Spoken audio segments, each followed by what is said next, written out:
Hello and welcome aboard the Gallant Says podcast. It is late Tuesday, November 26th of 2024. You can watch this live on YouTube at Paul Gallant, on Twitch at Gallant Says, Facebook.com/Paul Gallant Sports, on X or Twitter at Gallant Says, and on top of that on Instagram at Sports Gallant. You can also get it after the fact in podcast form, Apple Podcasts, and Spotify. We're about to talk about more Houston Texans gaslighting, which has definitely gotten old for all of us at this point, right? Well, this time it's a little bit different because we're not talking about what the players are saying and what the coaches are saying. We will also give you a bunch of depressing Houston Texans statistics. I don't think I'm going to make you that much happier. I guess we could laugh through all the pain. And a new segment is going to be called Reachin or Preachin, and a really funny intersection of sports and politics. Let's go. A radio show host in Seattle called Paul Gallant. Paul Gallant's wondering the same things a lot of people wonder. You are definitely living in the hindsight world today, Paul. Do you feel there's been a consistent theme with the interceptions? I think every interception really has a different story. I was just kind of curious what Paul gets to see. Grow, motherfucker. You kidding me? Paul Gallant, what the hell is wrong with you?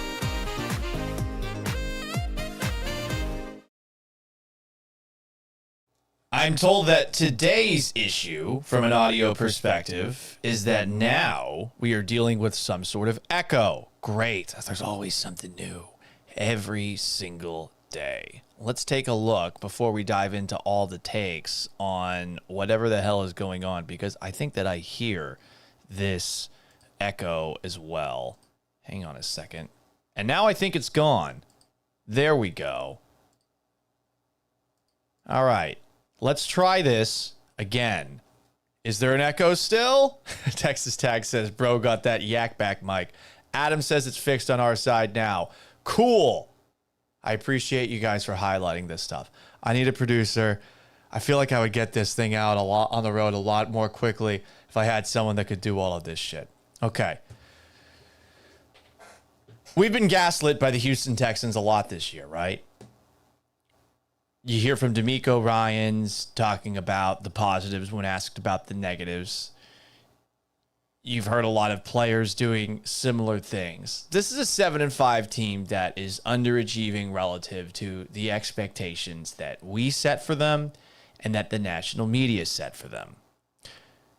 Not every single person in the Houston Texans, though, went into this year trying to make us believe that this team would be Super Bowl contenders. Enter a video that I saw making the rounds courtesy of Will Kunkel on Fox 26. Now, Frank. Will pulled this up, and I think once again we're having some technical issues. God damn it. This is so fucking annoying. I'm sorry about this, guys. You spend so much time trying to set up a million different pieces of audio, and yet all of a sudden audio is not playing from where it needs to go. Let's see if this actually works. This is a video that Will Kunkel posted. It's of Nick Caserio on April 18th talking about the many expectations for the Texans going into the year. Frankly, it's kind of laughable. I mean, it's so early. I mean, we haven't done anything. So what happened last year has no bearing on this year. So we're focused on right now. We're focused on the present. We're focused on improvement, and I think the players' focus is just on their attitude, their effort, and their commitment to being a good player. So outside of that, I mean, the rest of it is just a bunch of garbage. So we'll focus on just trying to improve and become a better team. So that is Nick Caserio talking about the expectations going into the year. Laughable, because we haven't done anything. Everything that happened last year is a bunch of garbage. I like that mentality. And of course, Nick Caserio was with the Houston Texans for a little bit, but before that, he was with the New England Patriots, and they won all of those Super Bowls. And this isn't the only thing that we saw talking about expectations going in the year coming from the Houston Texans. You also had this quote from D'Amico Ryans, who acknowledged it in an article on my friend Tyler Dunn's Substack.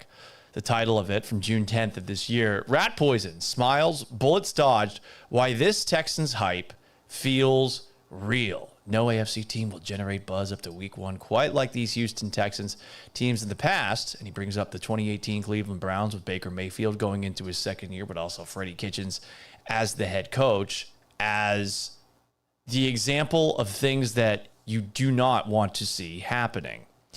Now, in that article, there's a quote from DeMeco Ryans, which I think is really interesting.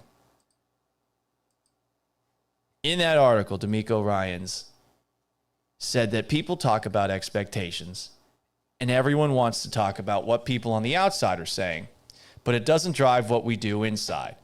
It's the same. It's no different than last year. We have high expectations internally, and it's all that matters to us. Nick Caserio, DeMeco Ryans are saying the right things, right? They're trying to keep us, I guess, measured with our expectations. I feel like I'm hearing the echo all of a sudden again, too. What is going on? This is driving me crazy. I feel like this is what the new show is going to be. It's going to be the technical difficulties show. Let's see if this is actually working now. Now I'm getting a feedback there. I'm trying to figure out what is going on as far as the actual audio and its inability to play. I believe that the Nick Caserio quote played. If it didn't, I'm going to be a little bit frustrated after the fact. Guys who are in the chat, did you hear the Nick Caserio clip that I played? I think I figured out what the issue was. We good? We bad? What's up? Anyone? Bueller. Did we drop out? Are people still in here? You get those two quotes from DeMeco Ryans going into the season. They were trying to temper expectations the best that they could. I swear I'm also hearing the same echo that you guys are hearing. And this is driving me crazy. Thank you, Adam, for pointing out that you can still hear. Where is this audio coming from? Do I have multiple things that are running at the same time? Because I can hear it. This is bizarre.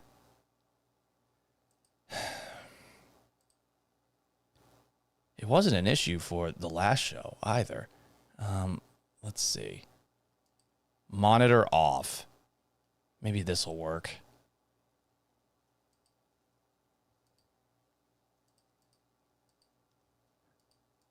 No echo right now, says James Clancy. Okay, I apologize for this. This is driving me nuts. So let's skip over to something that I saw tweeted out by a couple of my friends who are Houston Texans talkers, and it has to do with that video of Nick Caserio that Will Kunkel from Fox 26, which I was on earlier this morning, posted. It reads as follows. I'm as disappointed as anybody, writes Sean Pendergast of Payne and Pendergast, which you can hear on 610, 6 to 10 every single morning, with the recent Texans stretch. But the people who say the Texans set the expectations, that it was Super Bowl or bust, y'all know who you are just making shit up. The Texans just made big moves. The expectations get set from the outside. And he wasn't the only person to tweet something along those lines. We've also got my guy Landry Locker. You can hear him on The Locker Room and with Cody Stutes in the morning on his YouTube channel. He's doing a great job there. Super Bowl or bust was outlandish. Who are these people? Even actual win-loss record isn't 100% measuring stick because all the gray area that comes with an NFL season. There's encouraging long-term stuff on defense. Offense has regressed. It needs to be emphasized. So, with both what Sean said here and what Landry said here, do I disagree entirely with what they said? No. Because there was more outside noise than anything, right? I mean, we had Bill Barnwell talking about them as a Super Bowl contender. There was Bill Simmons who was saying DeMeco Ryans as a top 5 coach. He picked them to beat Kansas City this year. I don't know if he meant in the playoffs. Bill Simmons, you always got to take with a grain of salt when he's talking about sports. Greg Jennings had them beating the Lions in the Super Bowl. And that's just some of the hype. I think the odds from Vegas had them as the 5th or 6th best odds to win the Super Bowl going into this year. So it's on the outside, especially if D'Amico Ryans is trying to get them to avoid the rat poison, and Nick Caserio in his own way is saying none of the chatter actually matters. But I don't think it's entirely bullshit that the Texans set expectations that this year, 2024, was Super Bowl or bust.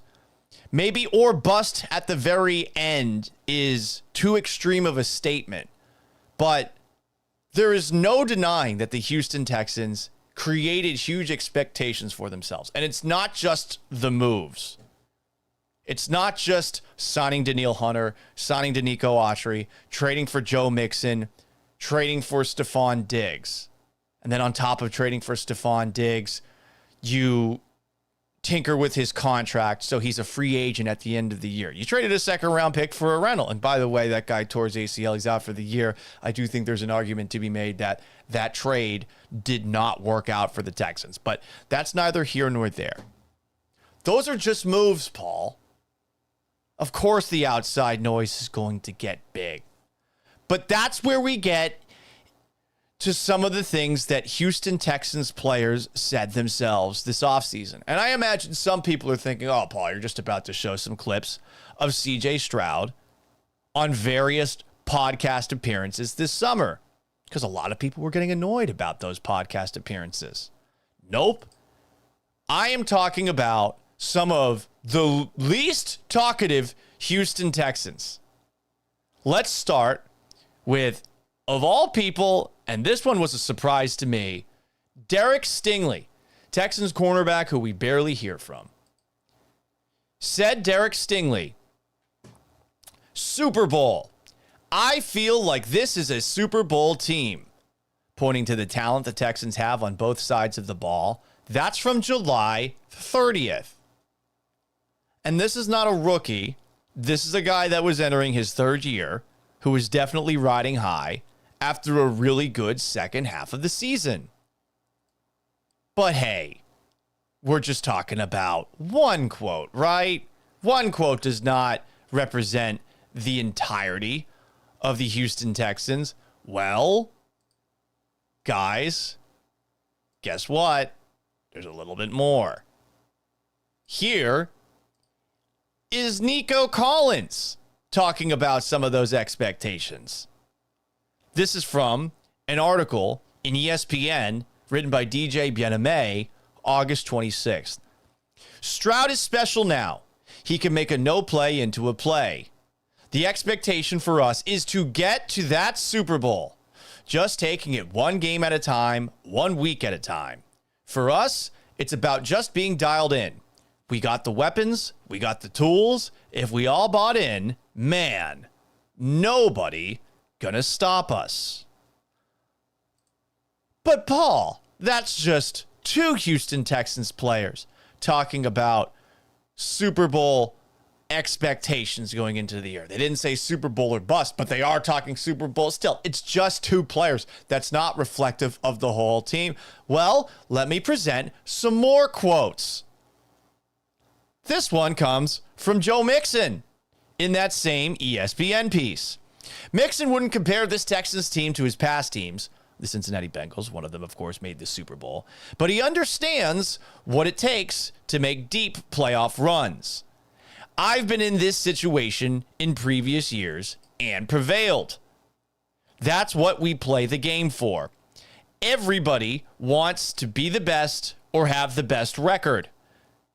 This is why we do this, obviously to reach the ultimate goal, which is the Super Bowl. Not as pointed as Derek Stingley, not as pointed as Nico Collins, but he's talking Super Bowl there. And, I mean, he clearly believes that this is a team that can get there. He's not gassing up the Texans in the same way that Derek Stingley and Nico Collins were to a degree right before. But we're not done, because we got another Houston Texan player that is also adding to the expectations that we had for this team this year. Here is safety Jalen Petrie, who might be out for the rest of the year, if not for a significant period of time. Safety Jalen Petrie believes they've been pushing each other in training camp to prepare for the moment. There's no limit for us. No limit for us. I think that's creating big-time expectations. But to be honest, the talent doesn't mean anything if we don't work. We can have all these great players, but it doesn't matter if we don't put the work in, if we don't really strain ourselves on a daily basis to simulate those game time reps. So I think that's the biggest thing, and I think that's what we're doing. Well, that has not happened in the regular season. I think we can all agree on that. We can all agree on that. And there is one more quote, and this one comes from Joe Mixon, courtesy of KPRC on September 5th. I feel like it should be big expectations. Honestly, the sky is the limit in this offense. Everybody in the running back room contributing in a major way as they're supposed to do, and the same with the receivers. I think everyone has their work cut out for them, as the other team has as well. We take care of the football. We don't beat ourselves. I think we'll be in a great position every week. Don't beat ourselves. Business mindset, new approach for a new week and a new opponent every week. I think we've got to go out there and execute. Well, again, that hasn't been happening a lot, but that's 4 Houston Texans players that were talking about big-time aspirations for this year. And sure, it might be them talking about the entire window that is open with CJ Stroud under center. But I think they were talking about this season. And I think that they did like the smell of their farts a little bit too much going into the year. And that has carried into this season. And now they're probably at a point where they're wondering, what the hell is going on? Why does this happen on a weekly basis? And that is concerning. So, to go back to the 2 tweets that started this, retweets of Will Kunkel's video from Nick Caserio talking about how the expectations for the Texans going into the year are laughable.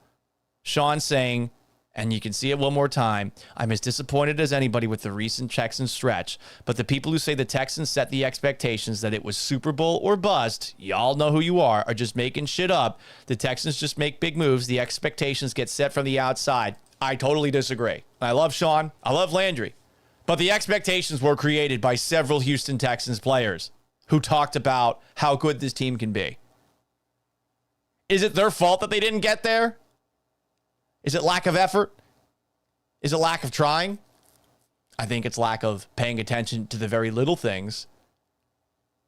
At the very least, this Texans team is still an above-average football team. But the culmination of underperformance is 100% disappointing. And I'm sorry, I am not going to sit back and be gaslit, not just by Houston Texans coaches and players, but by some of my boys who were doing this job as well. Going into the year, we all thought the Texans had the potential to make the AFC Championship game, and I think most of us were too gun-shy to actually pick them to win it. And right now, it doesn't even look like they're going to get out of the first round of the playoffs, which they were able to do last year. Hell, I don't know that 10 wins is a lock, given that they lost to the Titans. You can't say the Jaguars are a lock if they lose to the Titans. They have to play the Titans again on the road. You got a Dolphins team that's won a couple of games in a row. You got a Chiefs team, the defending Super Bowl champions, on the road at Arrowhead, even if they're not playing that great. And then you got the Baltimore Ravens.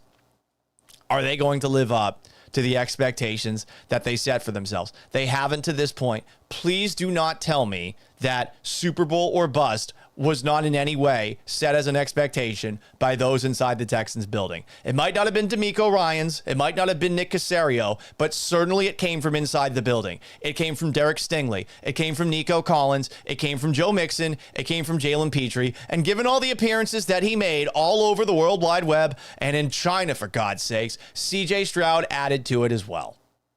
You cannot deny that. Do not try to tell me that it is bullshit or making shit up to say that the Texans are a part of this.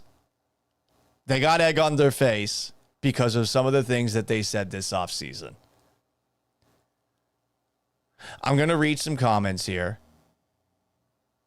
on YouTube at Paul Gallant, on Twitch at Gallant Says, Facebook.com/Paul Gallant Sports, on X at Gallant Says. Sneakers Most Wanted says, if they lose to the Jaguars, Bobby Slowick has to be fired. Chris says, People can blame Bobby Slowick all they want, but no offensive coordinator in the league can do anything when you have a bad offensive line like this. I agree with that. I was on the Texans 22 podcast earlier with VT and Leo is Forgiven, and I think we're all on the same page in that none of us are happy with Bobby Slowick as offensive coordinator, but what is the realistic fix that's actually going to net different results for the Texans before the end of the year? There's nothing that they can do at this point that I think is logically going to result in the offense getting better. The offensive line is not good, and the offensive line coaches are also not good. Maybe you move on from the offensive line coach, things change, but right now is firing an offensive coordinator and putting more work on the plate of an offensive coordinator in Bill Lazor, who could theoretically do it, that's failed in 4 different stops, or Gerard Johnson, who hasn't done it before. Is that going to make things get better overnight? I don't know. James Clancy comments on YouTube, we finally captured the wonderful case of Kay Adams and we're wasting it. Strong, powerful, independent woman. A pioneer of media.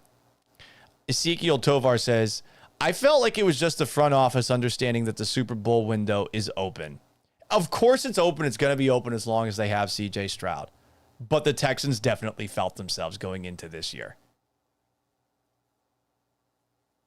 And with the expectations, which, yes, was created probably more by people on the outside than those on the inside, but by actual players on this team, I feel let down like watching that god-awful CGI DUI of a movie, The Great Gatsby, the one with Leonardo DiCaprio and Tobey Maguire. I remember seeing the trailer for that movie of a book that I actually enjoyed reading in high school and thinking to myself, God, this is going to be good. Leo's finally going to get that elusive Oscar, and I can watch a film adaptation of a book that I truly enjoyed, even though I was forced to read it for class. Then you watch that movie, and the entire thing is just, as I said before, CGI DUI. And I'm sure there were some moments that actually were impressive feats, but for all the hype going into that movie, it was fucking awful. The only person I know that likes that movie was Kyler Murray, and I thought it was a red flag for him to potentially not be drafted in that NFL draft he was taken in a couple of years ago. That's your favorite movie? You're wearing a pink suit to the draft because somebody wore it in that god-fucking awful movie? Oh. Anyway, more comments here. Sneakers Most Wanted says there's not 32 teams in the NFL with a great offensive line. That's where getting creative and schematics come into play. Bobby is lacking in those areas. Sure, but who gave him the offensive line? I think it's very easy to point at Slowick for the issues, and sure, okay, maybe there's ways to adapt, but what if the person that he is trying to get to teach these offensive linemen is incapable of doing it? And I think a lot of people would argue that Chris Strausser, the Texans offensive line coach, is completely incapable of teaching these guys how to do their job out there. And then on top of that, who's the one that built this offensive line? It's Nick Caserio, the general manager. And look, just because Nick Caserio isn't good at scouting one thing, or self-scouting one thing, I mean, that's not a reason to fire him. I'm not suggesting that. But some GMs maybe aren't very good at their evaluations of specific positions. Bill Belichick, who of course Nick Caserio worked for nearly 2 decades in New England, was awful at finding wide receivers. He never could figure out a way to draft wide receivers. Never could. So this might be a weak link for Nick Caserio. What is Slowick supposed to do with this unit? I understand this idea of, well, somebody can maybe MacGyver it, but is that someone on this staff? Because you're going to be asking someone to do a lot more than they probably should. So again, I'm not sticking up for Bobby Slowick right here. I'm just saying that the idea that firing Bobby Slowick is going to result in Joe Brady is more unlikely than firing Bobby Slowick is going to make you temporarily happy because there will be a head on a spike. A head will have rolled, you know? On X, James Espinoza says, offensive line is set. You're offshore with not many supplies available. Got to work with what you have and hope for the best. Ding, ding, ding. And I think the best thing you can hope for is that these guys clean up the little things. That's really it. That's all you can potentially get going forward. And that my friends, is quite the bummer. Sneakers Most Wanted says Gerard Johnson's been around a while. He knows CJ well. More importantly, he helped me shave 0.2 seconds off of my 40 time by helping me run in a better stance at the Sports Radio 610 NFL Combine that we had back in, I think, 2014. No comment on whether I am still a sub 5 40 timer. On Instagram, let's go to @SportsGallant. We got Avi Lieberman commenting. Avi, what's up, dude? Hi, Paul. Wouldn't rolling to the right give CJ Stroud some more time? It was employed for Joe Theismann.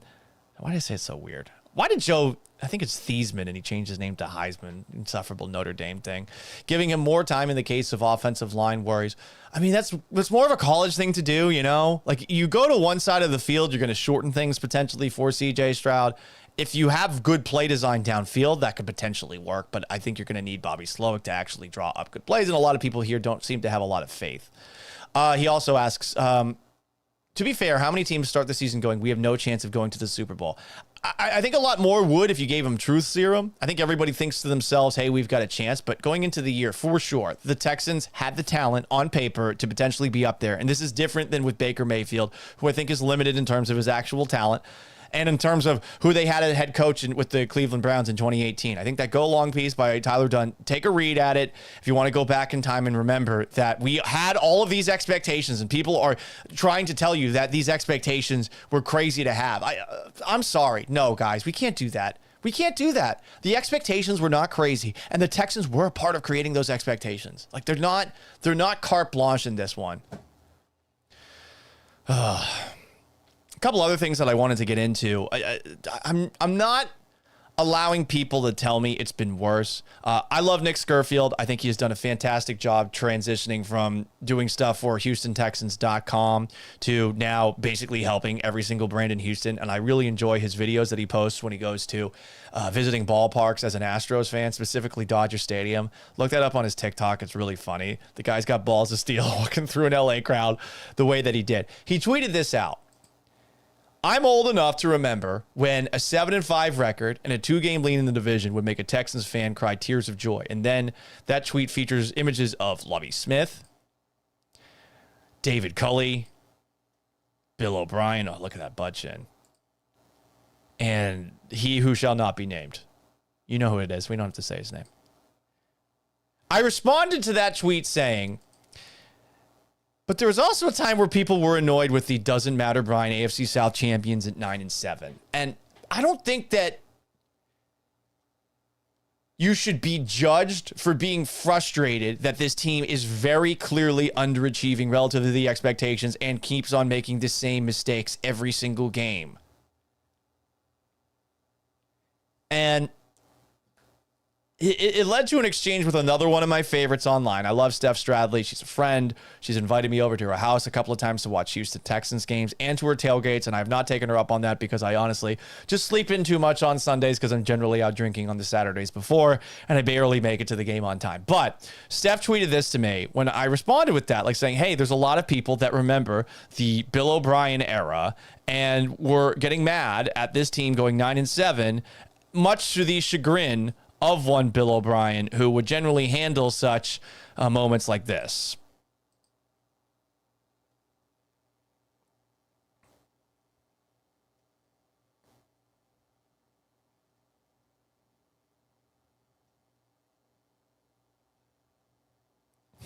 Didn't mean to interrupt. That's my favorite part of that for Bill O'Brien. I had some fun exchanges with Bill O'Brien back in the day, and I hope he's doing well up at Boston College.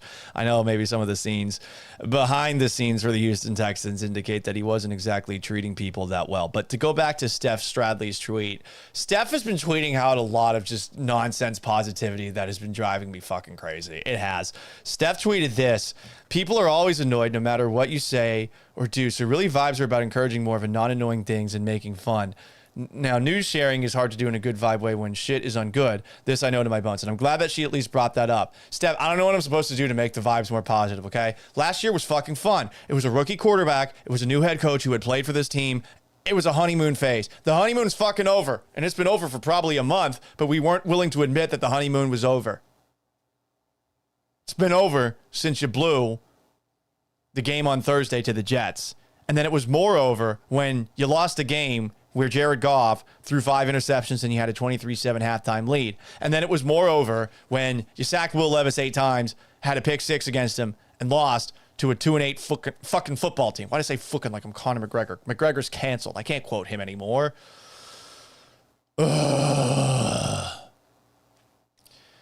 Ezekiel Tovar said he couldn't hear it. Well, that's just on brand. Do you want to hear Bill O'Brien saying doesn't matter? Brian, one more time. Let's see here. Let's try this one more time. Technical difficulties, they're my favorite. One more time. Here is head coach of the Houston Texans, Bill O'Brien, and his infamous exchange with Brian T. Smith. Bill, obviously, it wasn't the prettiest of games. Doesn't matter, Brian. But AFC South champions 2 years in a row, Brian. yeah, but you guys are back in the. Doesn't matter what it looked like. Back in the playoffs. Looking forward to the playoffs. Exactly. Go ahead. Sorry, didn't mean to interrupt. Oh, God. So there you go. It was a fun moment in time.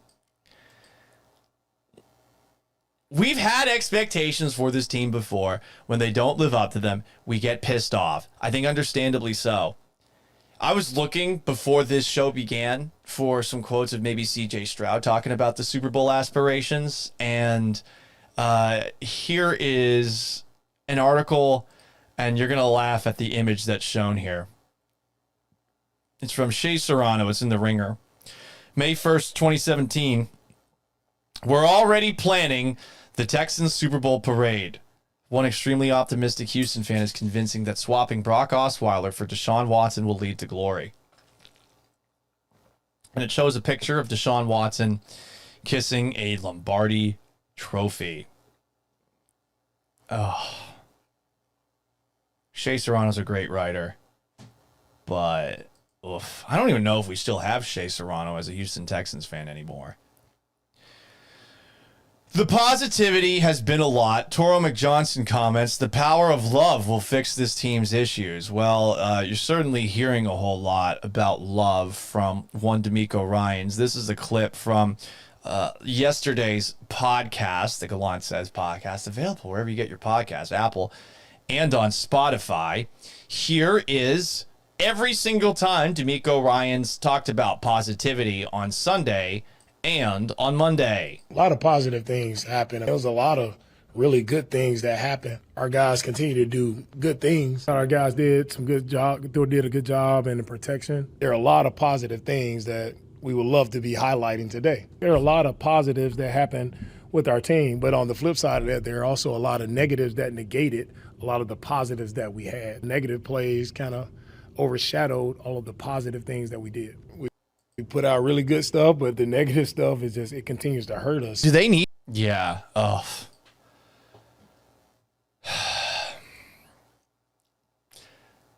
So what is it? What is it that they can do to fix this shit? What is it?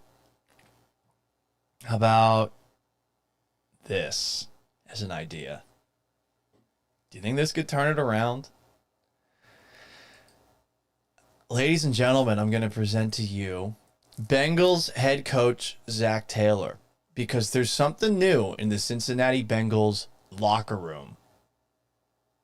Could this bring the joy back? The fun back? I guess, can we get right to the ping pong tables?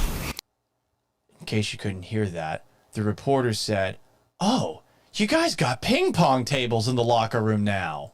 Yeah, just creating energy in the locker room. You know, it's December football now, and need everyone to be at their best, need everyone to have energy when they walk in the building. That creates some competitiveness. That's about all there is to it. When did y'all make that decision that was going to be a thing? It's something I've talked about for a couple weeks now.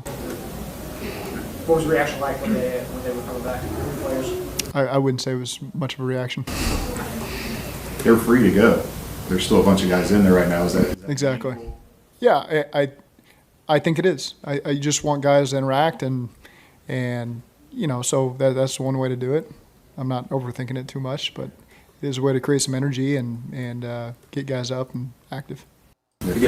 Maybe they need a ping pong table in the locker room. And by the way, if you're listening really closely there, you could hear in the background some of the ping pong balls bouncing around, some hooting and hollering. The joy is back in Cincinnati. I saw that and I laughed.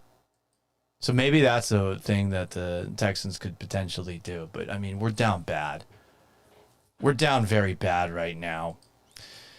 You know, lost in the shuffle of the Texans losing to the Tennessee Titans, because we've been focusing so much on all the shit that the Houston Texans did, is that Amy Adams Strunk, the spawn / daughter of Bud Adams, came back to town wearing a, I guess, Houston Oilers buckle on her belt.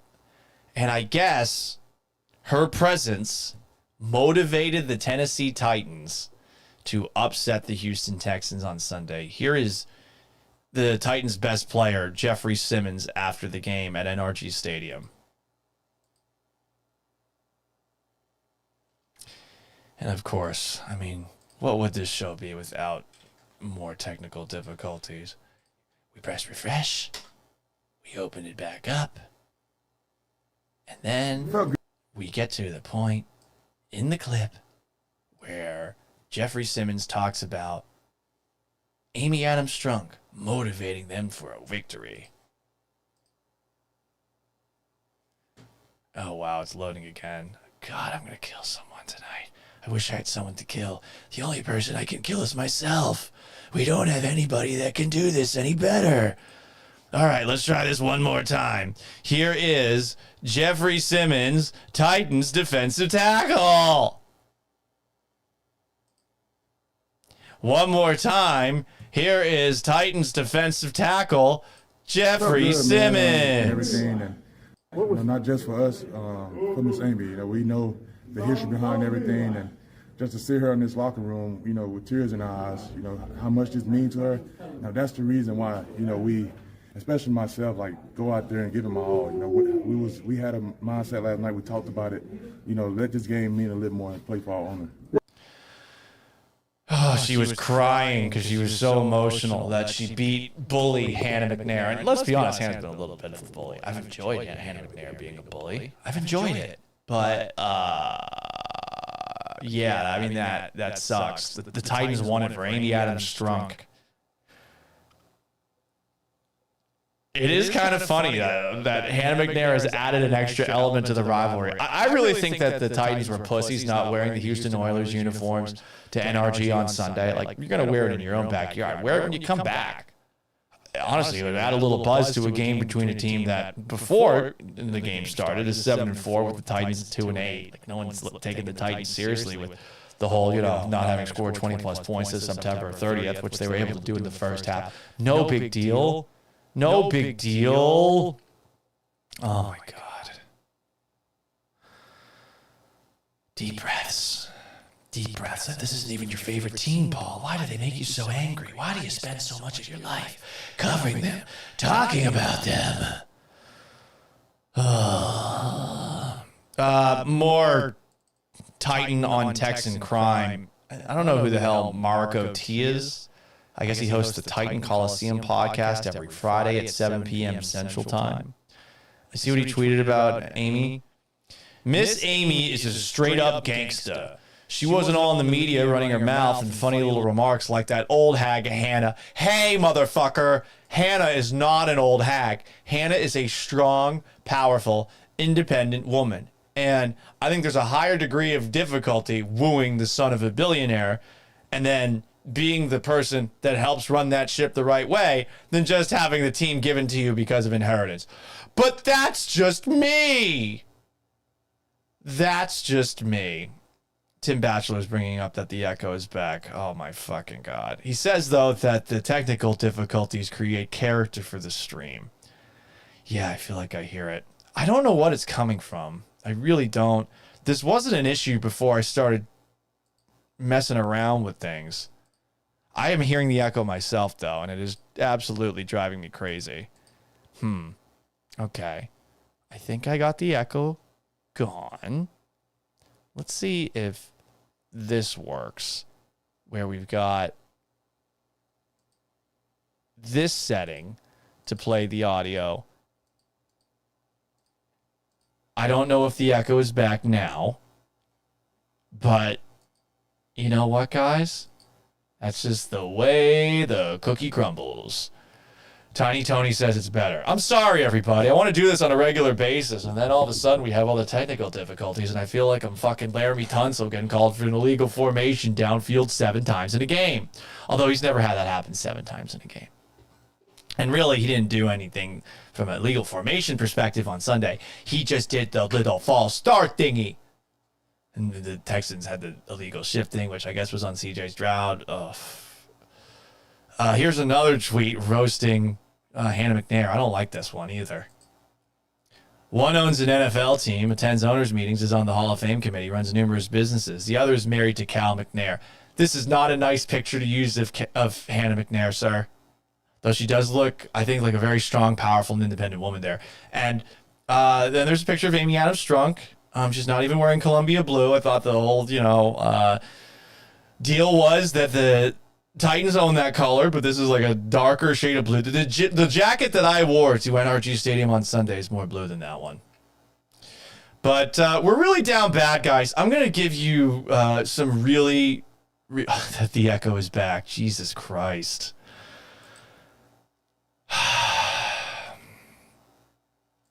Let's see. How about this? Is this better? Is the echo back? Are we good? I'm getting so mad. There's been a lot of technical difficulties today. I haven't even eaten dinner. It's making me so sad. I sound like G-Pain. Nice. Sound automated? Fuck. I'm sure this is just riveting audio. I can't wait to edit out all these moments, too, after the fact. Are the echoes gone? Are they gone?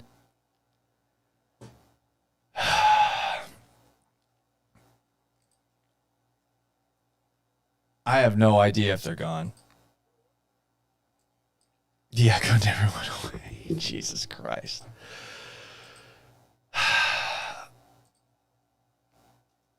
I'm trying to see where this is coming from. I really have no idea where, though. How about this? Is this better? That sounds like it's better. That does sound like it's better. I don't hear the echo anymore. Is the echo gone? Is the echo gone? I don't know. I can't tell. I never could tell. No one could ever tell. Nothing matters. Nothing's real. We can deal with it at this point, says Tim Batchelor. I feel like it's gone. I could be totally wrong there, though. Honestly, for all I know, the audio's not working at all anymore. The echo's still there. Torvik Johnson, god damn it. Where the fuck is this? Oh, it did fix it. It did fix it? I'm going crazy, guys. I can't wait until this gets posted by @Texans Commentary and his next crusade against me online. You know, I want to do a hit him up back, but can I do that? Honestly, I don't really care about that. I don't like that he went after Joe with the personal comments. Okay, more down bad moments for the Houston Texans. Let's read all the bad statistics. I think Will Kunkel and Landry Locker did a really good job of making Houston Texans fans want to walk into traffic over the last 48 hours. Here are some down bad statistics courtesy of that duo. The second half offense stats for the Houston Texans on Sunday, courtesy of Will Kunkel. 54 yards of offense, 3 points but 1 net point with the safety. 4 first downs, never crossed midfield, and a 40% pressure rate. I mean, I guess the way you could spin zone the pressure rate is that I don't know what the average pressure rate is across the NFL, and 40 is less than 100%. So that's nice. He did get sacked 4 times. That seems to be the norm. I think the offensive line is even better in pass protection right now. That's the worst part of all. But, more depressing statistics. This one courtesy of Landry Locker. The Texans defense has more second half touchdowns than the offense in the last 5 games. Texans second half touchdowns over the last 6 weeks. Derek Barnett, 1. Jimmy Ward, 1. The Texans' whole offense, 1. In 12 games this season, the Texans' offense has failed to score a second half touchdown 6 times, also writes Landry. How bad is that? Here's a localized perspective. In Davis Mills' 11 starts his rookie season in 2021 under David Culley and Tim Kelly, the offense failed to score a second half offensive touchdown just 6 times. Oh my God. Technically, the Texans in 2021 had one more game to fix that. Oh. More depressing stats. Brandon Allen, in his 1 start for banged-up San Francisco last week, has led as many second-half touchdown drives as C.J. Stroud and the Texans in the last 6 weeks. 1. For fuck's sake. And honestly, would it even come if Derek Barnett didn't return that fumble for a touchdown? The Texans had 9 drives on Sunday lasting less than 2 minutes and 10 seconds and 1 drive with more than 2 first downs. That's courtesy of Will Kunkel. Woof. At least one of them was a touchdown because of the big kick return by Dameon Pierce. The Texans have given up 24 touchdown passes, the most in the league. There have been 30-plus yard throws many times along the way. Want to hear all of them? Well, you've got a 70-yard pass by Will Levis, touchdown. 69-yard pass by Anthony Richardson. 64-yard pass by Cooper Rush. 60-yard pass by Anthony Richardson. 54-yard pass by Anthony Richardson. 49-yard pass by Josh Allen. 40-yard pass by Drake May. A 38-yard pass by Will Levis. A 37-yard pass by Aaron Rodgers. A 35-yard pass by Drake May. A 30-yard pass by Jordan Love. On top of that, there's probably 3 to 4 that were missed a piece, perhaps, by Anthony Richardson and Trevor Lawrence, and I think you got 2 to 3 more by Josh Allen. Woof. 4 plays of 25-plus yards against the Texans defense on Sunday. More depressing stats. Laramie Tunsil got his 15th penalty. That is the most in the National Football League. More depressing stats. Joe Mixon's rushing yards. 14 carries for 22 yards of 1.6 yards per carry average. More depressing stats. The Titans averaged 17 points a game entering Sunday and scored 32 points against the Texans for a new season high. That's from Chancellor Johnson. More depressing stats and facts. The Texans have now lost games where Goff threw 5 interceptions with the Texans leading by 16 at the half, and where they sacked the other quarterback 8 times and got a pick 6 touchdown. Teams were 51-2 when another team sacks the quarterback 8 times and gets a pick 6 touchdown. 51-2. The last loss took place December 16th, 2001 in a Browns-Jaguars game. By the way, the Texans lost both of those games, where Goff threw 5 interceptions with the Texans up 16 at halftime, and where they sacked the quarterback 8 times and got a pick 6 in the same month. More depressing stats. The AFC South point differential is negative 211. That's the worst in the National Football League.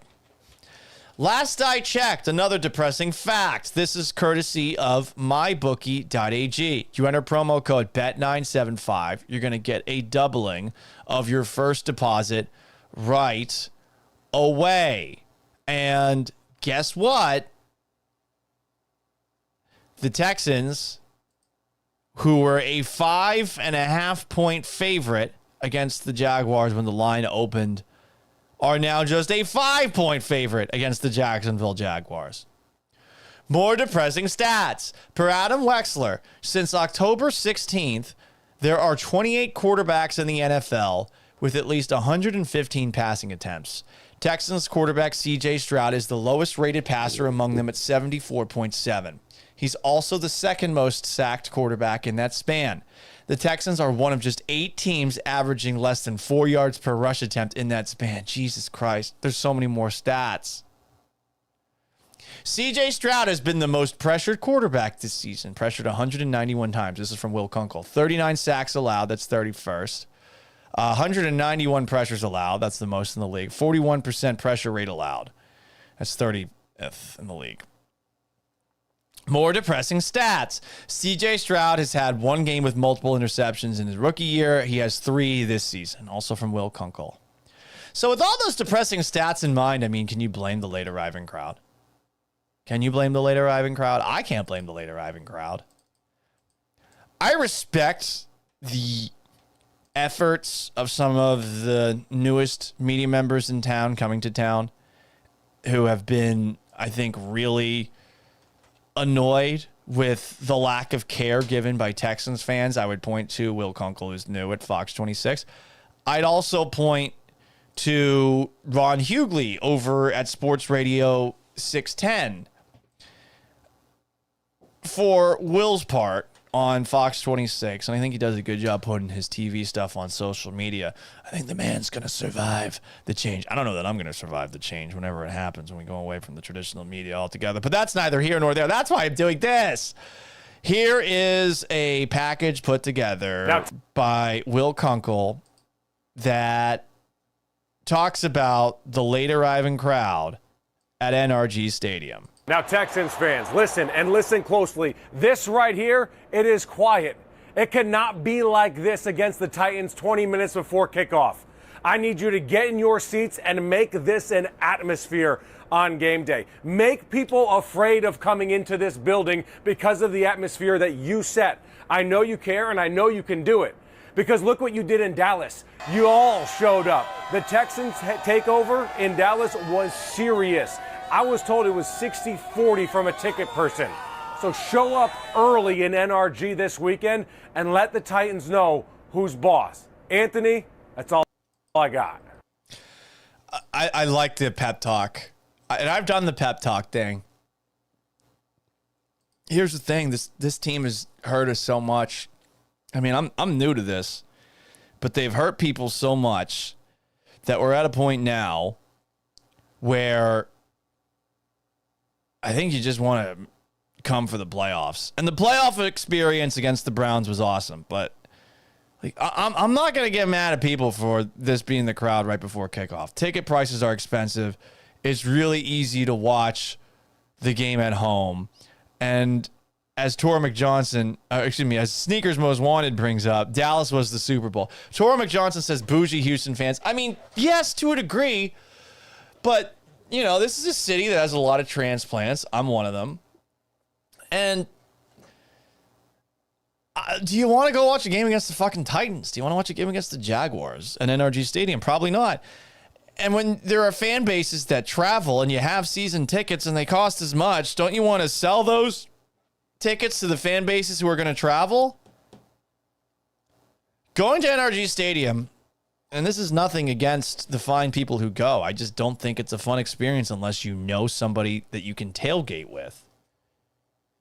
It's in a part of town that is ugly. It's an ugly part of town. That's not to say it's a bad part of town or a dangerous part of town. It's just ugly, and there's nothing to do. There's the stadium, there's the Astrodome, and you got to walk away to get to anything around it. It's just parking lots all around. There's no fun bars or restaurants nearby that I'm aware of. It's just out in the middle of nowhere. Like if the stadium was maybe downtown by Discovery Green, because you got all those restaurants and bars that are right near Toyota Center and Minute Maid Park, or I guess it's Dacon Field now, and whatever the Dynamo Stadium is, honestly, off the top of my head, I forget it.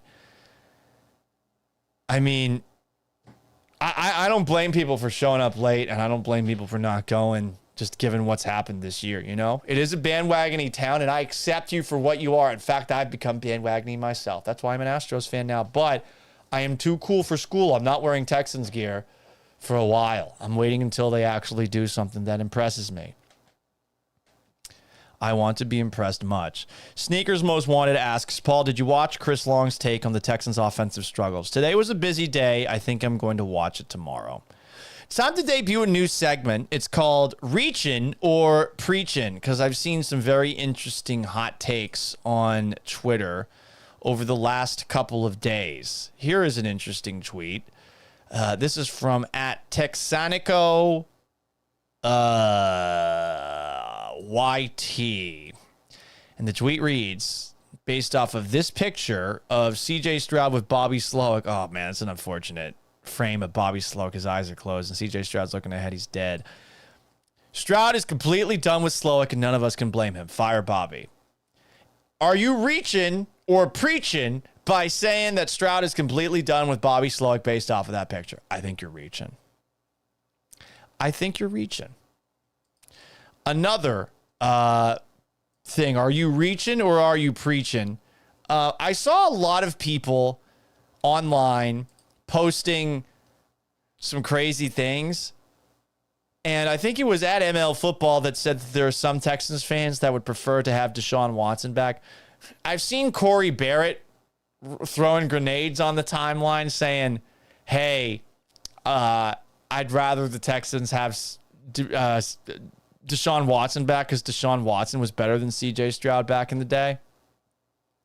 And I don't agree with that at all. I really don't agree that there was anyone who was seriously saying, hey, bring back CJ Stroud. But how about this one? This is a fun one. This is also from Corey Barrett, who might be trolling. I don't know. Corey was mad at me for a take that I had about D'Amico Ryans as head coach just a couple of weeks ago. Then he puts this out. Bill O'Brien would have this team playing better. He was an experienced head coach who never had a roster this talented. In the long run, I think D'Amico can be a much better head coach. He has to learn from his mistakes. He's a second-year head coach who is still very young as a defensive coordinator. He will get better. Oh, boy. Oh, boy. Oh, boy. Reaching or preaching, Bill O'Brien would have this team playing better right now. Fuck. I think it's a reach because I feel like Bill O'Brien would have rubbed people the wrong way by now. But for what it's worth, Deshaun Watson liked playing with Bill O'Brien as his head coach. There was one that I wanted to post. It was from @Stroud for MVP. He has since deleted it. But Stroud for MVP wrote something along the lines of, now that the playoffs are out of the question, he started talking about theoretical draft options for the Texans. Reaching or preaching? I think he's reaching. They're going to make the playoffs. There's a chance that they win a playoff game. There's a chance that they go on a run. There's still 5 games left, you know? They're only a little over 2/3 through the season. Yes, they're close to 75% through the season. But I think we all got to take a bit of a breath when it comes to just ending it all. I just think, though, that if you are someone who believes that there is no chance that things get better for the Texans the rest of the way, like, I totally understand why you would think that.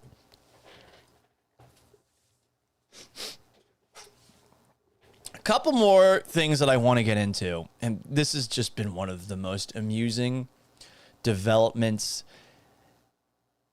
that I can remember in sports in quite some time, because we have seen sports and politics possibly intersect, leading to some of the most fun takes I can remember.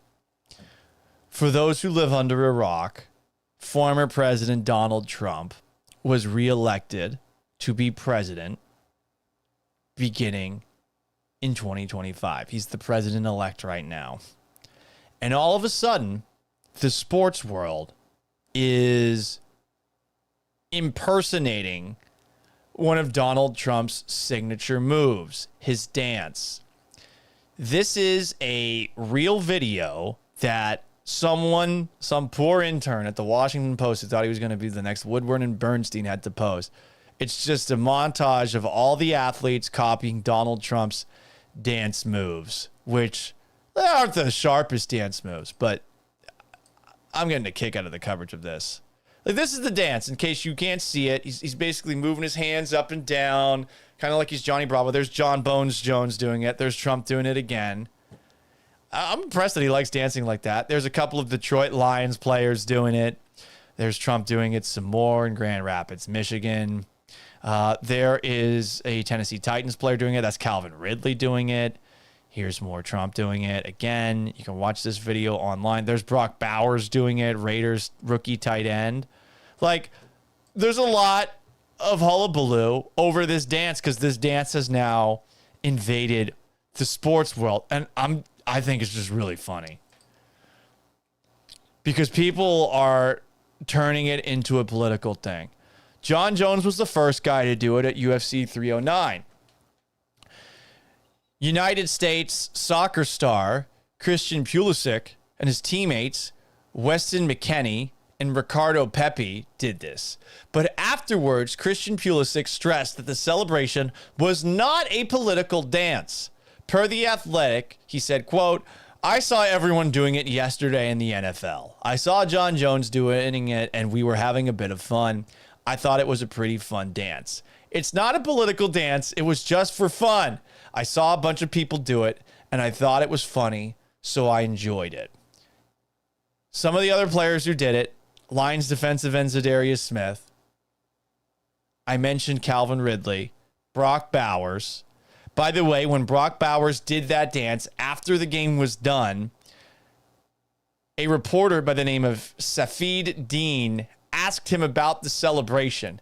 And per this reporter, Bowers said, I've seen everyone do it. I watched the UFC fight last night and John Jones did it. I like watching the UFC, so I saw it, and I thought it was cool. Raiders PR ended his post-game availability after the question. And on top of that, the Raiders did not post any video of Brock Bowers talking with the media on their website.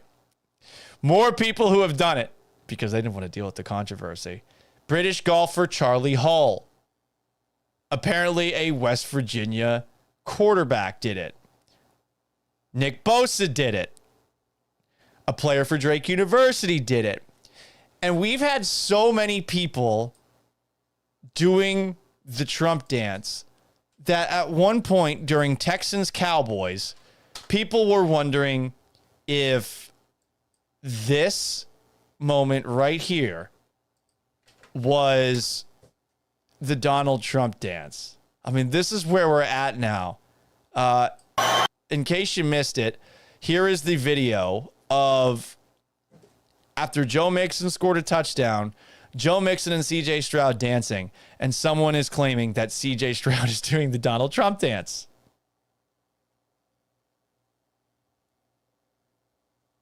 They thought that was the Donald. You can watch it one more time here. He's basically just moving his hands back and forth. It doesn't look like he's doing the Trump dance there. Like Donald Trump's dance is more like he's milking his own udders, kind of, you know, like this. That kind of looks like I'm jerking off. Like that. And his CJ Stroud's dance was like this. You know? There's a big difference there. Okay, you guys? You got to spot the difference. And it's led to some really funny media coverage. Because we're talking about dances, much like Allen Iverson once said, we're talking about practice. As if this is some big cultural moment that says a lot about us as a society. There was a community note added to that CJ Stroud and Joe Mixon video, by the way. This is the Bay Area dance known as the Thizzle. I feel very white saying that aloud. Okay. But we had a bunch of people asking questions to get some reporters to write about whether this dance would be punished, if anyone would get suspended for it. I saw Jordan Schultz had a tweet about it. I saw Pro Football Talk had an actual article about how the Donald Trump dance falls within NFL rules. So no one's getting fined for it. Because it's different. It's different than the thing that Nick Bosa did at the end of Sunday Night Football. And in case you missed that, at the end of Sunday Night Football, in the midst of an on-field interview with the San Francisco 49ers, Nick Bosa ran behind said interview, and he had on a white hat that I guess said "Make America Great Again." You could barely read the hat. He should have picked the red hat if he was trying to get people to know that that was the hat that he wore. And then afterwards, at his post-game media availability, he wore a different hat. And when he was asked questions about wearing the hat and jumping on TV with said hat, he basically just dodged all questions whatsoever and had a no comment. I kind of thought it was chicken shit. Look, if you like Trump, say you like him. If you want to talk about it, say, well, what's on your mind? You know, for all the shit that Colin Kaepernick got, some of it was deserved. I thought he said some really dumb stuff after the kneeling, but not in the first 18 minutes after the kneeling, because his first availability after that went down, I thought he actually spoke a lot of eloquent points, how he talked to a military person, and that military person told him the best way to protest the flag while still showing respect to it is by taking a knee. And that turned into a whole thing. But Kaepernick did some dumb shit afterwards. There was the pig socks. I felt like he was a little bit I felt like he was confrontational for the sake of effect. I felt like he knew that continuing to be blackballed by the NFL is probably good for the cause that he is behind. And I think that the guy's done a lot of dumb shit on social media. Like, remember that time where he posted the pictures of the flooding that took place in Houston, and he had like the storms coming, you know, the 7 orm coming. Remember that? How fucking stupid that was. Like, so again, we're not expecting these athletes to go up there and say things, but if you're going to wear the hat, at least talk, right? That's all. Because he wanted to talk clearly about it. He got fined for wearing a hat that contained a personal message. But I want to talk about the left-leaning media's coverage of the Trump dance phenomenon in sports because it's tickling me so much. Awful Announcing, which leans left, had this blurb in an article talking about how the NFL won't punish or restrict players who do it. The NFL reportedly won't punish or restrict players from performing a viral dance that has been popularized by President-elect Donald Trump. Such is life in 2024. Sounds like they wanted people to be punished for it. It's a stupid dance. Can't we just do a stupid dance in peace? Didn't these people want the joy to be back? Didn't they want the fun to be back? And now they're acting like the parents in Footloose? These kids are dancing and it's going to ruin our children. I mean, who's the real fascists and Nazis if we're talking about stopping dances from happening and punishing people for dances? Fine them monetarily, that's not enough. Put them in stockades. Suspend them. Anyway, we got a lot of fun headlines. A lot of fun headlines from the Trump dances in the world of sports, and I'm going to show you some of them. You can watch along on youtube.com/Paul Gallant. You can also see it at twitch.tv/Gallant Says, on Instagram at Sports Gallant, Facebook.com/Paul Gallant Sports, and on X/Twitter at Gallant Says. Here's one of the headlines. Someone actually wrote this. The Trump dance takes the sports world by storm. That's from CNN.com. More. Here's from Forbes. These athletes from the NFL, UFC, and U.S. soccer embrace Trump dance. I really wonder, poor Connor Murray and poor Ben Morse, these poor fuckers who probably thought to themselves, I'm going to get my big break. And they've been, with that journalism degree that they got from wherever, they're writing at these high-profile websites that used to be a big deal back in the day, and they're being forced to write stupid fucking articles about sports and Donald Trump dances that are taking place in it. Here's more. This one's from Vanity Fair. I'm kind of glad there's a paywall behind it. The Trump dance craze signals a MAGA shift in the NFL. The social justice protests and public spats that typified Trump's first term have given way to a flurry of fist pumps and hip shimmies. Players who support the president-elect are, quote, starting to come out of the woodwork, says one former football star. I mean, or are they just dancing? Could it just be dancing? Another headline. This is from the New York Times. This is the actual New York Times. This is what they're covering? Trump's signature dance move finds its way to the world of sports. John Jones punctuated his UFC win with the president-elect's shimmy. It's really funny seeing all these prominent outlets of old writing shimmy in a headline. Numerous NFL players and a U.S. soccer star have followed suit. It's really funny to see all of this. The New York Times had this passage in it, and it feels like everyone is like judging the dances that are being done. And I gotta say, like, dancing is dancing. Some dances are good. Some dances, not so good. But I don't know. I mean, do we have to be disgusted by the dance? This is what the New York Times describes Trump's dance as. And again, this poor fucking writer had to write this. For the unacquainted, Mr. Trump's gyrations are a far cry from the complexities of the moonwalk, the Macarena, or the electric slide. The Macarena is complex. Both simple and strangely hypnotic, Mr. Trump's wiggle incorporates the kind of stiff swivel often employed by arrhythmic wedding guests or awkward one-too-many conventioneers. So drunks? In the bent elbows and fist pumps, there's a certain slowed-down homage to Frank the Tank, Will Ferrell's boozy character in the 2003 movie Old School, while the corresponding hip action makes it a dance that is simultaneously wrong for most music and perhaps barely passable for all. Tell us how you really feel about the dance. The New Yorker also seemed disgusted, and like the New York Times, they used a big word to talk about said dance.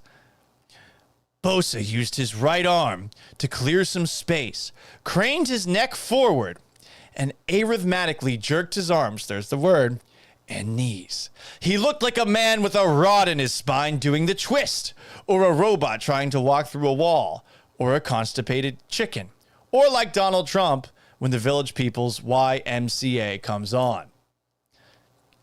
Continues this writer for The New Yorker. Her name is Louisa Thomas. I can guess about the inclinations of some of the football players who were gyrating like a 78-year-old with a KFC habit, but not because most of them called themselves Trump supporters. Brock Bowers told the press that he did the Trump dance after seeing Jones do it following the fight. A 78-year-old with a KFC habit. Is that fair? That's kind of mean, right? Like, if you do that dance for fun, do you need to be shamed when everyone's doing it and it's kind of funny to do?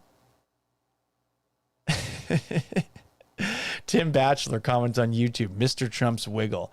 No one ever needs to hear those words again. I'm with you there. But we're not done with the coverage here. I mean, I can't believe how much attention all of this shit got. Here is a CNN TV report on Hallie Jackson Now about the dance. And Stephen Romo is joining us now. Stephen, like a lot of things that happen on the professional playing field, some of this is starting to trickle down into other areas too, right? Yeah, it certainly is. In fact, in covering this, Hallie, I've heard from people saying this dance has showed up in youth sports quite a bit, from my own family members telling me that. So that lends credibility to this idea that it may not be a political statement anymore. And with all these Thanksgiving gatherings this week, we can maybe expect some more viral versions of this dance. I don't know. For better or worse, I got to tell you, we may be only at the very beginning of this dance craze, Hallie. What a report. Thank you for those 30 seconds where this guy says, well, some of my family members have seen youth sportsters doing this at youth sporting events. And then goes on to say, well, we might see some viral versions of this at Thanksgiving dinner. Well, if it results in a fight, I'm sure it will go viral. But again, this is an actual story that is being covered by real news outlets. And I think that the left-leaning media specifically is trying to make this a hypocritical moment for the right and making this similar to what Colin Kaepernick was doing, which was taking a knee during the national anthem. So CNN put together a montage of Fox hosts previously complaining about politics in sports. I think they were trying to show that the right is hypocritical for being as into this dance, but so against taking a knee. Very different things, but here's that package. You watch sports to relax. You don't want politics in sports. You want to keep score of the game, not politics. We have a separation of church and state. Let's have a separation of sports and politics. They're football players and they're paid to do a job. They're not paid to take stands on social issues on the field. Now it's even going to sports, where you are suffering now if you're not fully on board with this liberal-leaning ideology. It's ridiculous. It's sports. Must they run their mouths like that? It's always unwise to seek political advice from someone who gets paid $100 million a year to bounce a ball. Millions elected Trump to be their coach. So keep the political commentary to yourself, or as someone once said, shut up and dribble. You know, the thing about it also... Pause for a moment. Can you believe how many people are on the panel of this show? I really enjoy this CNN show. I keep on seeing clips that come from it. Look how many fucking people are on this show. 1, 2, 3, 4, 5, 6. How the fuck does that work? How? It also, Dante, is that, to be honest, I'm not sure people are losing their minds over players doing the Trump dance on the field. It's fine. But they did lose their minds when NFL players like Colin Kaepernick did not take a political stance, but took a social justice stance. There's a distinction between those two things. I don't see how these two are similar at all. I really don't. Since when did doing a fucking dance become endorsing somebody?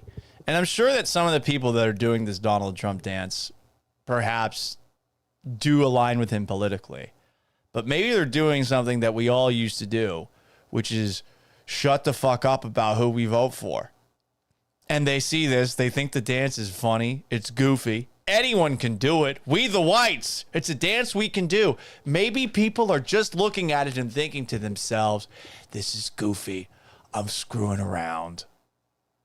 And it's really funny just to see the coverage of this. All of these serious outlets are putting actual time and effort into covering a dance made famous by the president-elect in sports.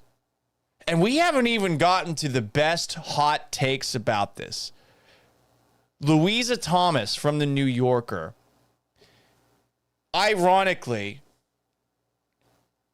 right after I show you that video of CNN trying to pull the right is hypocritical card for being mad about social justice protests, but enjoying a stupid dance, you've got some people on the left that are, in a snarky, sneaky way, telling players to basically shut up and dribble. This is what Louisa Thomas had to say in her article. Does the little surge of Trump dances across sports represent a wave, or at least a wavelet, of athletes declaring their allegiances for the president-elect? Has the right suddenly decided that athletes should not just shut up and dribble, but instead publicly engage with political issues? Maybe the climate has changed. Maybe. That's so fucking sneaky. Say it if you think it's happening. You're asking a question, but do you really think that a dance means that these people are saying, I am as MAGA as it gets? This continues. It's not even clear whether the dance is celebrating Trump or mocking him. They want it to be mocking him. It's not clear, in fact, whether that distinction between celebration and mockery means anything. The move is a meme. And guess what, guys? That's why everyone's doing it. You didn't need to do all of these articles and op-eds about the dance. That's why people are doing it. But let's get to Louisa Thomas's chef's kiss in The New Yorker talking about a fucking dance. This is her basically telling Christian Pulisic to shut up and dribble with his feet. Quote. That's what makes it revealing. It's not a political dance, Pulisic said. It was just for fun. I saw a bunch of people do it, and I thought it was funny. Afterwards, some people, including a former USMNT goalie, Tim Howard, called him out. We'll read that column that he wrote for the Daily Mail in a moment. But even if Pulisic did vote for Trump, There are reasons to believe him when he says he doesn't see the dance as political. He is a 26-year-old man from South Central Pennsylvania. It sounds a little bit judgmental, no? Seeing as Pennsylvania voted right. He has spent much of his life playing professional soccer. He has a TikTok account. It's unlikely that he devotes time to thinking about tariffs or Medicare or abortion rights or whether Trump meets the definition of a fascist. Had to get the fascist term in there. He might, but probably not. Pulisic had been 18 when Trump ran for president in 2016. Back then, Pulisic had not even registered to vote, telling the press he wasn't going to support either candidate. I have no idea whether he voted this time around. What I do know is that Pulisic, like many professional athletes and many of the young men who flocked to Trump, has never been of voting age in an election in which Trump was not on the ballot. For them, the question is not whether Trump will become normalized. Trump is the norm.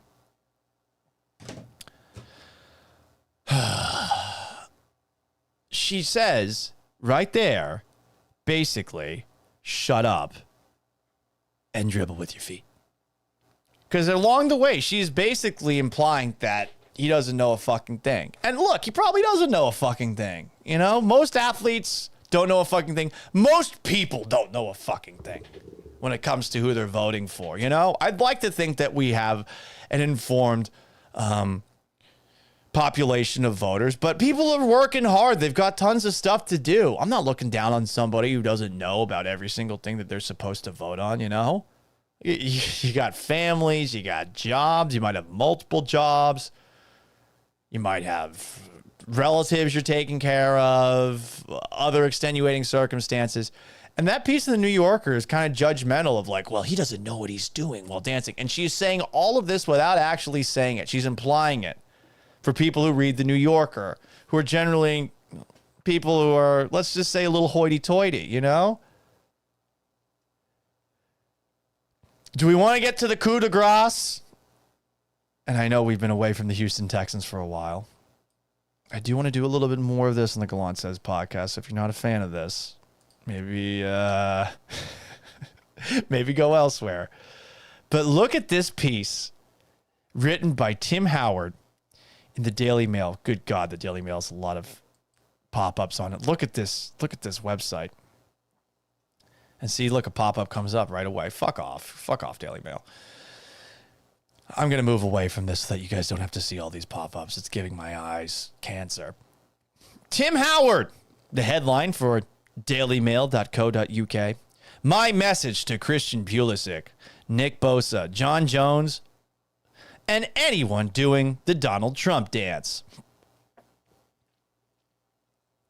Here's my personal view.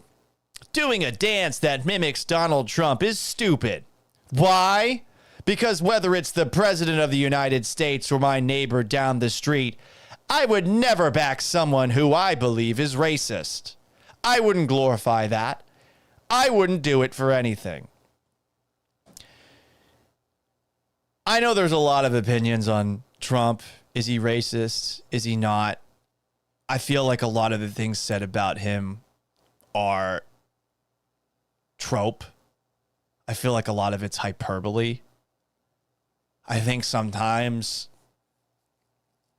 it's overstated what a boogeyman he is. I mean, the guy was president for 4 years before. Did the country go to complete shit? It didn't. But that's just me. What Tim begins this article talking about, I would never back someone who I believe is racist. You are basically saying that everyone should believe that Donald Trump is racist. Is that how the United States of America works? I'm going to judge you if you don't believe this person to be racist? Continues this article by Tim Howard, who I believe that Louisa Thomas from the New Yorker would also probably tell to... Innovating medicine never stops. See, this is what happens. This is what happens with these fucking shitty websites. Fuck you. Fuck you, Daily Mail. You piece of shit. You have so many advertisements as it is. Oh, here's another fucking pop-up. Fuck you. Jesus Christ. So many technical difficulties. That's the first time that it wasn't my fault. Fuck you, Daily Mail. Anyway, this article continues. Written by a person that Louisa Thomas would probably judge for being, let's just say, possibly racist if he was writing this article defending Christian Pulisic's stance. The article continues. If someone feels strongly the other way, no problem. But you're going to make a political statement, then be bold and brash enough to stand behind it. Don't go quiet and don't plead innocence like Christian Pulisic. The USMNT star became the latest athlete to perform the Trump dance after scoring against Jamaica this week. He later insisted it's not a political dance. It was just for fun. I saw a bunch of people do it, and I thought it was funny. Howard says this. I don't buy that. Any show of support for Donald Trump is political. But Pulisic is not alone here, by the way. Any show of support for Donald Trump is political? What if you're like, hey, I'm glad you didn't die when you got shot? Does that have to be political? I mean, any show of support? Painting with a very broad brush, Mr. Former soccer player. Continues Tim Howard in an article that he wrote for the pop-up Layton Daily Mail. We saw it in the NFL when 49ers star Nick Bosa wore a MAGA hat and then initially tried to dodge questions about it. And we saw it in the UFC when John Jones did the Trump dance in front of the president-elect after knocking out Stipe Miocic. I probably butchered that name. It didn't take long for fans to discover that until recently, Jones followed Kamala Harris on Instagram, but not Trump. But when he is ringside, Jones does the dance, hands over his belt, and thanks Donald Trump for coming to Madison Square Garden. Okay, so he follows Kamala Harris on Instagram. Does that mean he's a Kamala Harris supporter? I think you're jumping to conclusions here, and I feel like we do a lot of that these days when it comes to things ranging from whether or not we think someone is a racist or whether or not someone is a fascist to whether or not we think someone voted one way. Remember when my chill dog incident happened in Seattle? A lot of people assumed that I was a left-leaning radio host. And I like to think of myself as moderate, but in Seattle, I definitely leaned right to the point that I did actually fill in radio work on a conservative talk radio station at KTTH. Now, leaning right in Seattle is being moderate. You're basically a fascist and a Nazi if you are moderate there. But you're making assumptions here. And assumptions get made so much about politics these days. You're making assumptions based off of who someone follows on Instagram. Maybe he enjoys seeing her motivational messages. Or maybe he just wanted the joy back. I don't know. After about 33 pop-ups, this Daily Mail article continues. You cannot have it both ways. You're on one side of this or the other. If you are bold enough to publicly make a statement, I don't have a problem with that, but own it. Why does a dance have to be a fucking statement? Pulisic is taking a lot of heat from soccer fans. It's hardly surprising given the U.S. women's national team has led the fight for equal pay and inclusion and LGBTQ plus rights. Okay, how are these two things related? Are all MLS fans USWNT fans, who, by the way, has been underachieving of late? So no matter how they might be on the morality side of things, I think people are looking at them with a little less favor than they used to. Players such as Megan Rapinoe have gone to war with Trump. Have they gone to war? Was she at that rally? Was she there? Is that the war you're talking about? Now, the USMNT's biggest star is doing his dance. U.S. soccer must bear some of the responsibility for this. We're again talking about a fucking dance. Yes, Pulisic is no kid. He is 26, and he has been this country's prized asset for years. I think our prized asset is all our nukes, personally. I don't think it's a soccer player for a soccer team that has underachieved. Not due to Tim Howard. Tim Howard, for his part in the 2014 World Cup, was fucking awesome. But given the political and social landscape over the last 4 years, organizations need to educate players, to remind them that their words and actions matter, to teach them that everything they do and everything they say has to be thought through. A fucking dance? So when you're at the wedding, the next wedding that you go to, and you've had a cocktail or two, and you've started feeling yourself, and maybe you see a girl or a guy across the dance floor, do you have to think twice before you wiggle, incorporating the kind of stiff swivel often employed by arrhythmic wedding guests or awkward one-too-many conventioneers? Do you need to do gyrations that are less like the moonwalk or the Macarena and the electric slide? Do they need to be less like Will Ferrell's boozy character in the 2003 movie Old School? That's all from the New York Times, by the way. Do you need to avoid looking like a man with a rod in your spine doing the twist, or a robot trying to walk through a wall, or a constipated chicken? That's what all white people look like when we dance, except for me. I'm fucking awesome on the dance floor. The gyrations of a 78-year-old with KFC, you need to think twice before you're on the dance floor if you're an athlete and you're ever having fun, ever.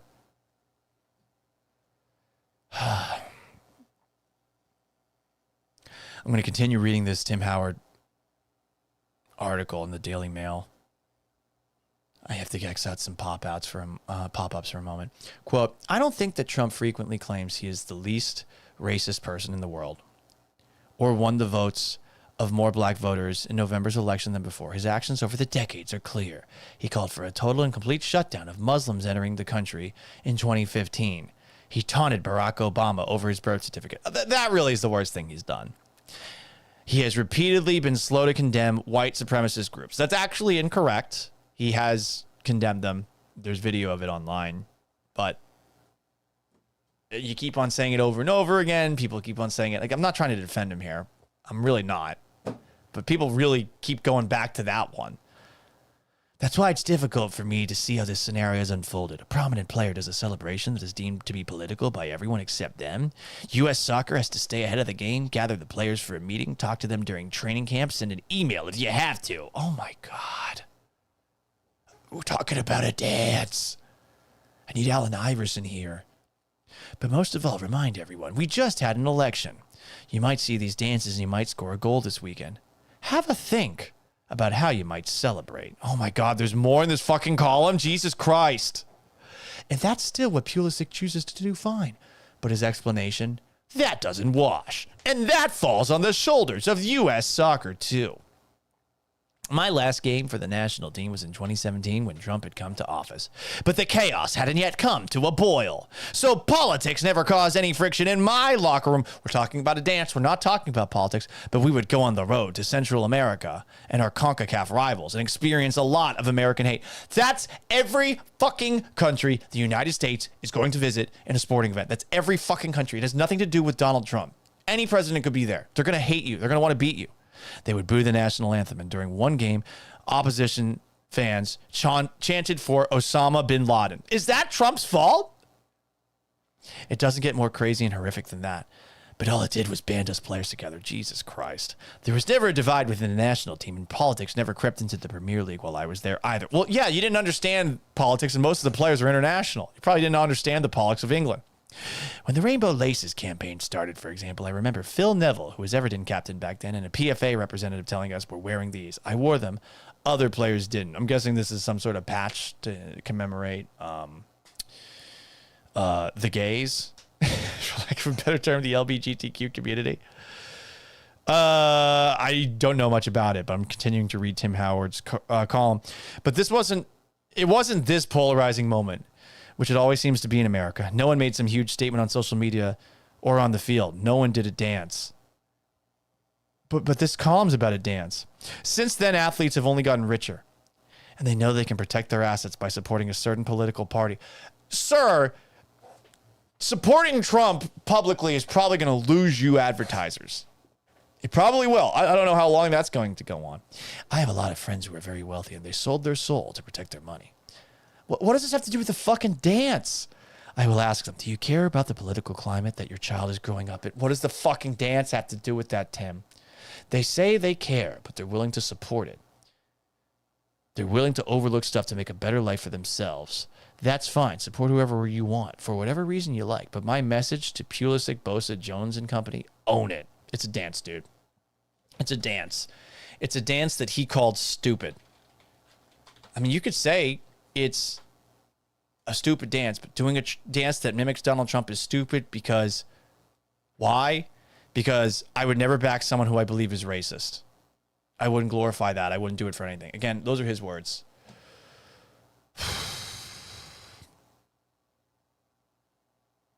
Unbelievable. Kay Hogan comments, those dance moves are microaggressions. Yeah.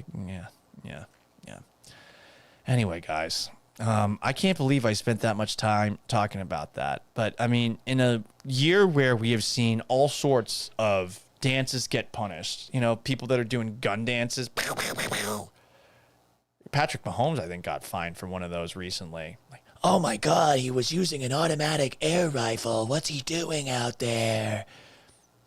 We have people flicking others off. We have probably throat slitting. We've probably got some archery dances too. Like, those are actually dances to potentially get mad about if you feel like we're a little bit too weapony in our country. But listen, if you're a young boy growing up, you probably grew up making anything into a weapon. I know that I once went to Bible school and I said, well, I was at Bible school, it's a little bit too Jesus-y. I wish it was more weapony. You know, that's a thing that happens out there. But I think this is perhaps the most crazy reaction that I've ever seen to something that I think was very harmless and innocuous. We're talking about fucking dancing. Anyway, I have gone way too long. If you ever have a question on this show, you can ask it at gallantsays@gmail.com. You can also get after me on X. We have an X account for the Gallant Says podcast at Gallant Says Pod. You can also get after me at Gallant Says. A couple of responses. K.A. Davis gave me a quote tweet of my clip for last night's podcast. Great quote. When you were made a leader, you were given a crown. You were given the responsibility to bring out the best in others. That's Jay Welch. It's D'Amico Ryan's second year as head coach. He has taken a consistently mediocre team and made them division leaders. Kudos. Yeah, but the division stinks, and where's the progress from last year? I think we got to stop praising the Texans for what they did last year. There's been 12 games this year. Last year doesn't matter anymore.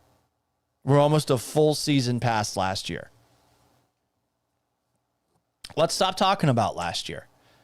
He does deserve credit for it. We'll always fondly remember his first year as a head coach, how he probably should have won Coach of the Year. We'll look fondly back on C.J. Stroud's first season and how he was Rookie of the Year. Will Anderson too, but ultimately, it's about what they're doing this year, and they're not doing that much.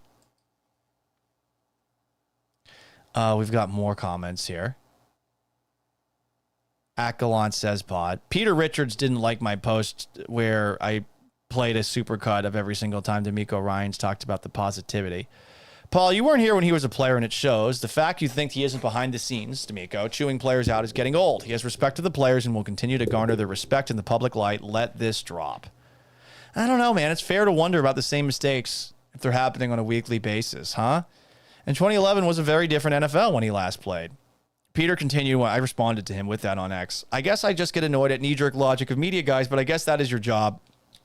We aren't in the locker room, and you can't equate lack of field execution to whether the coach is too nice behind closed doors when we aren't there. Rather insulting that you'd think he'd be soft. But here's the thing, though. Like, we're seeing the same shit every single week. Now, Peter did have a couple of funny comments here. Henry To'o bit on the play action too hard because D'Amico's too nice in the locker room. If only D'Amico threatened Eric Murray more, he'd tackle better. Like, those are funny tweets. Those are funny responses. I don't know what's going on behind closed doors, but I do think it's fair to wonder, given that the same mistakes are happening in, week out, like, what is the approach working? Maybe it's not that it's too soft, but is it working?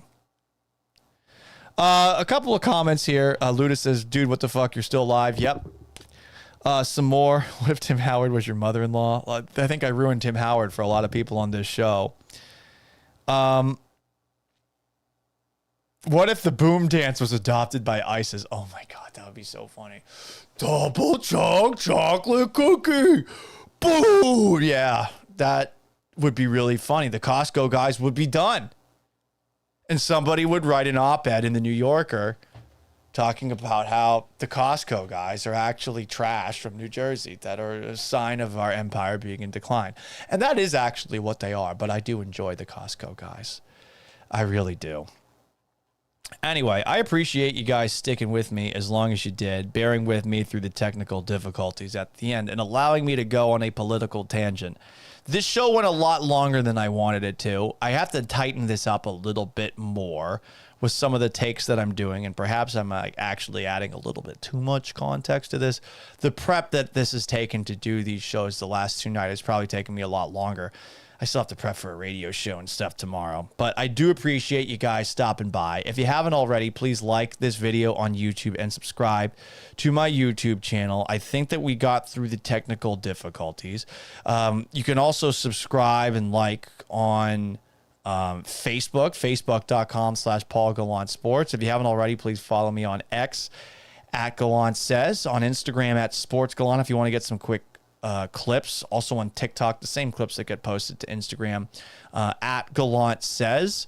And you can get this in podcast form, Apple Podcasts and on Spotify. I imagine people are not going to be listening to the entire version of this one on Apple and on Spotify, but hey, I'm sorry about that, guys.